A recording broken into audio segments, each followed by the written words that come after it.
Look around, and it'll never be found. But the moment you stop, it's right behind you. 6 months had passed by. It was nearly Christmas. For each time I passed one of Mr. Riddles' tests, he gave me another, and another, and another. I answered all of them, but I was getting tired. I wasn't understanding why he kept coming back night after night. He would just stand there in my room and stare down at me from the ceiling, like a spider might crawl. His head tilted back as he breathed heavily. It was a raspy sort of thing, the kind you make when you've been sick for a few weeks. Mr. Riddles didn't seem sick, because I could tell he was enjoying his nightly visits to make me play his games. I couldn't go to my parents. That wasn't an option. They both tried to pretend that this creature that attached itself to me was just a figment of our imagination every time we brought it up. "You boys don't need to lie," Mum would say. "It's not nice to tell stories," Dad would chime in. But both of them were scared to death, hiding something from us. I didn't understand it at first. All I was thinking about was hurting Mr. Riddles, grabbing the old poker from the fireplace and just jabbing it right in his face every single time he showed up. I thought maybe it would work, even if I didn't have a clue what to do after that.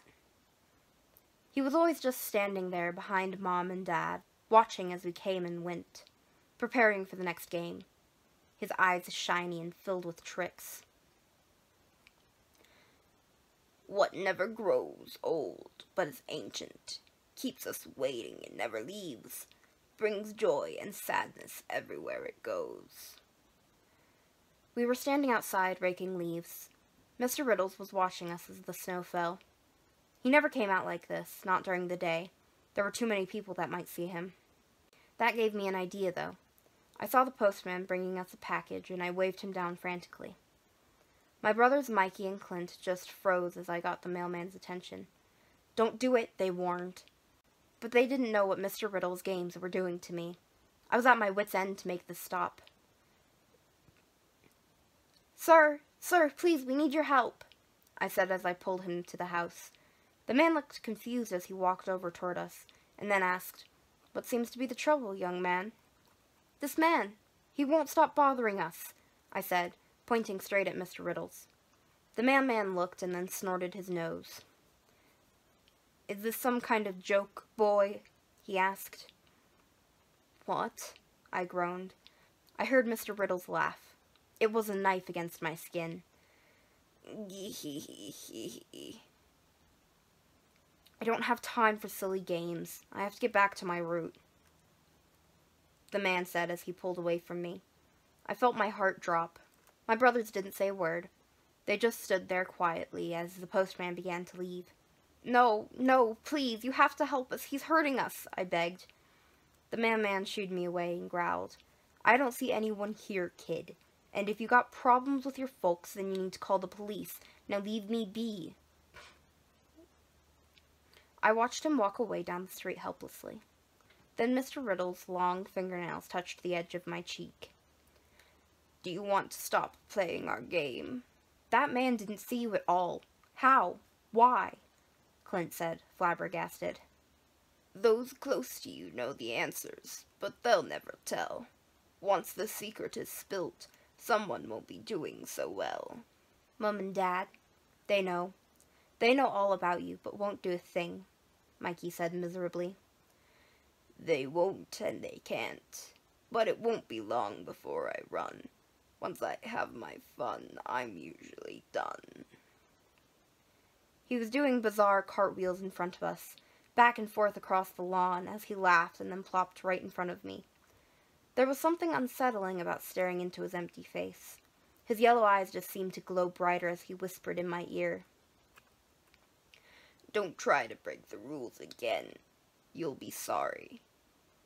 He scraped his long nail against my cheek. Blood trickled down my neck. Then he danced away until he was out of sight. "You all right?" Mickey asked as he checked me. "That's gonna leave a scar," Clint realized. He's gone."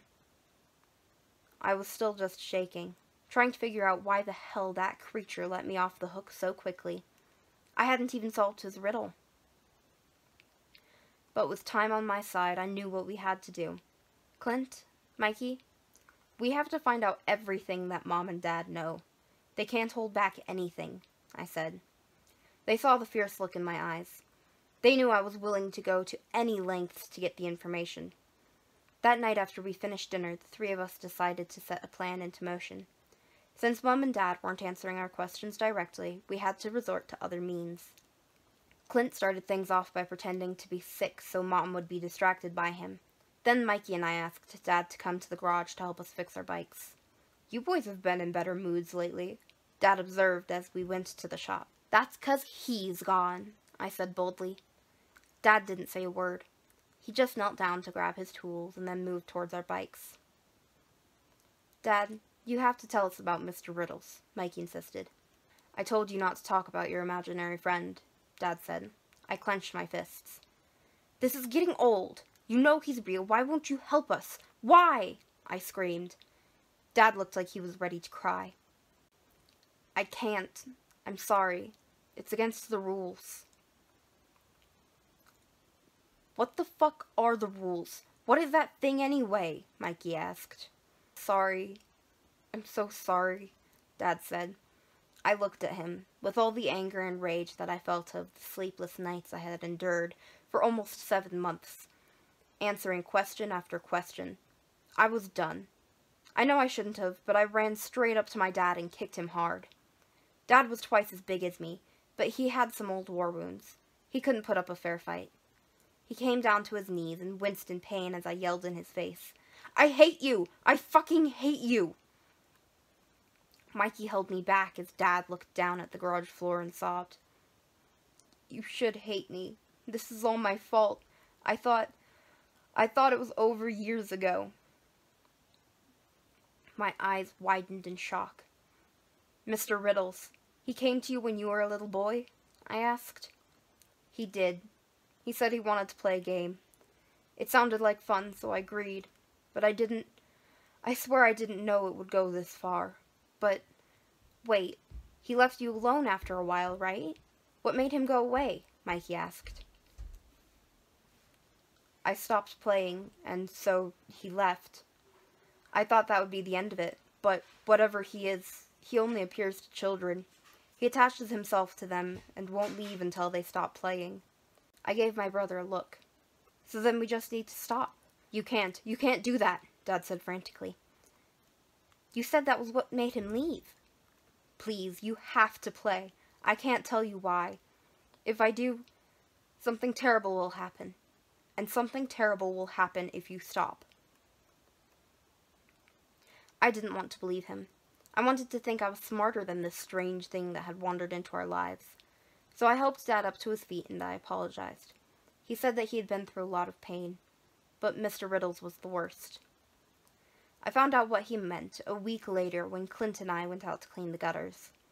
Since Mr. Riddles had left unexpectedly, I was beginning to let my guard drop and think things would go back to normal. But then, as we stood there on the roof and the snow continued to fall, he showed up again. His grungy-looking rabbit hopped across the roof and right towards Clint, nearly causing him to fall.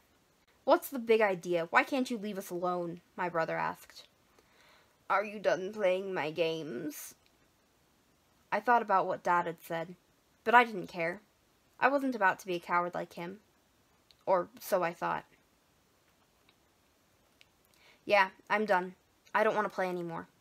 "Always asked to leave, but never willing to go. That's why I always make things interesting. So we can go on with the show." Mr. Riddles stood up and jumped off the roof to the rough ground below. It had to be at least 13 feet. He was giggling like some sort of demented toddler. "Jump down." That was all he said. It sounded so ridiculous to even consider it, but for some reason I found myself walking toward the edge. "No, what the fuck is wrong with you? You'll break every bone in your body," Clint muttered. "He's done playing the game. Now he needs to pay the price.